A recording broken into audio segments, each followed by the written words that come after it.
Hi folks, I'm Divok and welcome to the Hero Preview for Lich.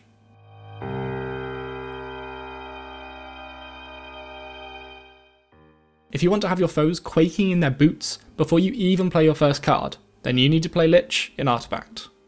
From cold death, I rise again. Ithrain was a powerful frost mage before he became a Lich. Enslaving kingdom after kingdom, his subjects led a horrible, miserable life, and so ambushed him, capturing him with charmed binds and throwing him into a seemingly bottomless pool. But it wasn't quite bottomless. Ithrain got stuck some way down, dead but never decaying, until a geomancer sought to find out what was at the bottom of the pool by resurrecting Ithrain and asking him. As soon as he was resurrected, Lich claimed his first sacrifice victim. Lich is a 5 attack, 0 armor and 9 health black hero. 5 attack is plenty to kill the majority of creeps, and with just one item, many 7 or 8 health heroes can also fall to Lich. Without armor, but having high health at 9, Lich will be that balance between sustainable, but susceptible to targeted damage. Still, some of the best stats in black, and it makes for one of their more reliable sources to cast spells. Lich's ability is Sacrifice.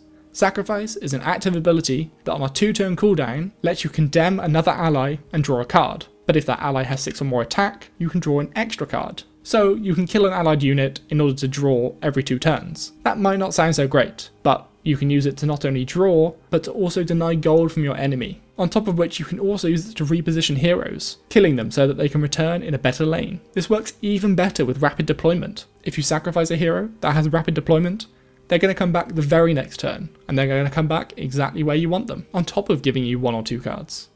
Lich's signature spell is Chain Frost. For 7 mana, deal 3 damage to a unit, then repeat 7 times, deal 3 damage to a random unit to its left or right, then gain initiative. So 3 initial damage, and then it bounces to any other random enemy in this lane 7 times. And then on top of that it grants initiative. This is fantastic for control decks. It's a total of 21 damage, so it should clear out most lanes. It's also great for controlling 2 lanes at once. Yes, this only damages 1 lane, but it grants initiative in the next, where you can then cast another huge control spell, and you only need 2 lanes to win. It will struggle against armor though. If you're unlucky with bounces, it can continue to keep bouncing to the same 3+ armored target, which will take no damage whatsoever from Chain Frost. In most black decks, Lich will be their best caster, but he's also a great control on both sides, with an ability to control your own units where you need them, and your signature card to control the enemy. Your early game objective with Lich is to be that good body. He's got 5 attack and 9 health, so use it well. In the mid game, you want to look to use Sacrifice for positioning and denial of enemy resources, not to mention getting more cards to help you through that mid game state. And in the late game, you finally come online. Your objective here is that double lane control. Prepare and take out. Use Chain Frost in your first lane, and then use your other control spell in your second lane to go ahead and win the game. Lich excels when you have the pieces of the puzzle ready. You can control 2 lanes at the same time, and you can sacrifice to control the entire board state on your own side. But he struggles against the extremes, either lots and lots of units, or incredibly beefy units, and especially armor. Lich generally falls into the playstyle of control or support. Lich himself enables more consistency with draw, repositioning, and a fantastic body.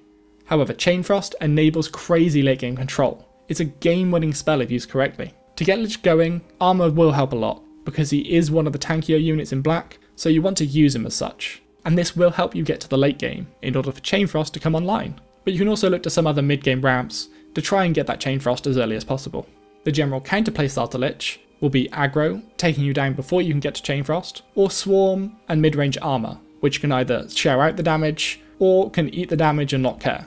Lich is susceptible to strong clear himself, but otherwise he's a plenty strong body in an otherwise very targetable deck. Chain Frost though absolutely hates armor. If you've just got 1 3 armor target, you can completely ruin a Chain Frost with some bad bounces. Equally, a huge swarm won't all die to Chain Frost. A bunch of 4 health targets are incredibly bad for Chain Frost, as it won't kill them in 1 hit, and if there's plenty of them to bounce around, it's probably not going to kill hardly any of them at all. This does go to explain how his rioting subjects finally killed him off though. They just invited loads of their 4 health friends. Lich might seem like a minor annoyance, a bug that you will eventually have to squash through the earlier stages of the game. But this is one extremely powerful mage. You will quickly realise that that minor annoyance was very deadly when he turns the match on its head, winning the game in 1 flick of his wrist.